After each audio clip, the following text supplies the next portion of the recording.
هر بار یه شاخی در میارن، یه شاخی از اینا میروید قطع میشه، باز شاخه دیگری خواهند بود. حتی یکون آخرهم لصوصا سلابین، و اینا بالاخره کارشون تهش خواهد کشید به دزدی و راهزنی و هرج و مرج و خشونت و قتل.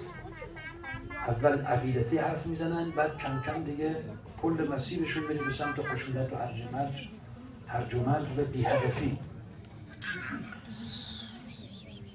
پس بزرگان اهل سنت چنین تعابیری دارن. جناب شیخ محمد عبدو، عالم بزرگ سنی مصری، میگه انقلاب حسین علیه حکومت یزید که خدا خارش و ذلیلش کند، قیام برای حکومت عدل بود علیه حکومت جور.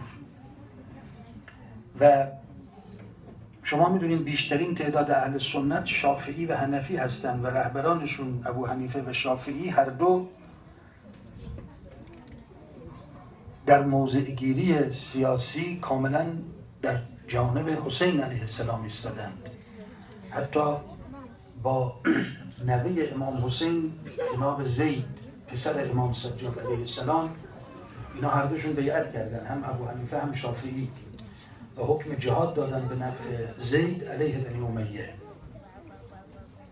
البته خب عقایدشون و عقاید شیعه متفاوته، نگاهشون به اهل بیت به اندازه معرفت شیعه به اهل بیت نیست، اما در این قضیه چنین موضعی دارن. حتی امام شافعی که امروز جمع بسیار زیادی از اهل سنت شافعی هستند، شعر در مورد کربلا و در مورد امام حسین داره و میگه این جنایت کربلا خواب را از من گرفته.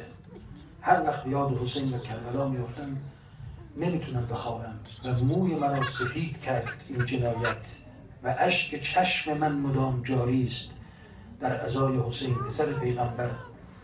کوه‌ها ذوب میشوند، آیا کسی هست پیام مرا به حسین برساند؟ گرچه کسانی از این سخن عصبانی بشن و عصبانی میشن. قتیل بلا جرم قمیصه سبیق. و ادامه شعر که میگه که حسین کشته مظلوم بدون جرم، کشته عدالت که پیراهنش با خونش سرخ شد. و ما چه ملتی و چه امتی هستیم که نصلی علی المختار من آل هاشم، درود میفرستیم بر اهل بیت و بر حسین و اهل بیت، اما نشستیم، این امت نشست به این صحنه کربلا رو نگاه کرد، نگریست و عبور کرد